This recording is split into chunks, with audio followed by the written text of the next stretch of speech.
এবার থেকে বন্ধ হয়ে যাবে সবার ফিজিক্যাল প্যান কার্ড, কারণ ভারত সরকার তাদের একটি নতুন প্যান কার্ড লঞ্চ করতে চলেছে, যেটা হচ্ছে প্যান কার্ড 2.0।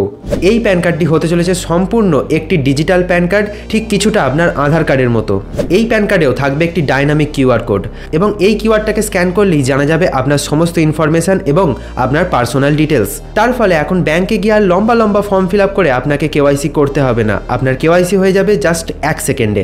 এর সাথে এই কিউআর কোডটি কিন্তু শুধুমাত্র ব্যাংক বা কোনো সরকারি দপ্তরেই স্ক্যান করা সম্ভব হবে, তার ফলে কিন্তু ফ্রডের হাত থেকেও অনেকটা বাঁচা সম্ভব হবে। এই নতুন প্যান কার্ডটির ফলে বন্ধ হবে ট্যাক্স চুরি, বন্ধ হবে ফ্রড প্যান কার্ড। এই প্যান কার্ডটিকে আপনারা সম্পূর্ণ ফ্রিতেই অ্যাপ্লাই করতে পারবেন যদি আপনার কাছে পুরনো প্যান কার্ড থেকে থাকে, এবং যদি আপনি নতুন একটি প্যান কার্ড অ্যাপ্লাই করতে চান তাহলে প্যান কার্ডের যেটুকু ফিজ হয় সেটুকু দিয়েই কিন্তু আপনারা এই প্যান কার্ডটিকে অ্যাপ্লাই করতে পারবেন। বর্তমানে এখনও এই অ্যাপ্লিকেশন শুরু হয়নি, যখনই শুরু হবে আমরা অবশ্যই আমাদের চ্যানেলের মাধ্যমে আপনাকে জানিয়ে দেবো। তাই অবশ্যই আমাদের চ্যানেলটিকে সাবস্ক্রাইব করে রাখুন এবং এরকমই ইনফরমেটিভ ভিডিও পেতে থাকুন। আর হ্যাঁ, ভিডিওটা একটা লাইক করতে ভুলবেন না।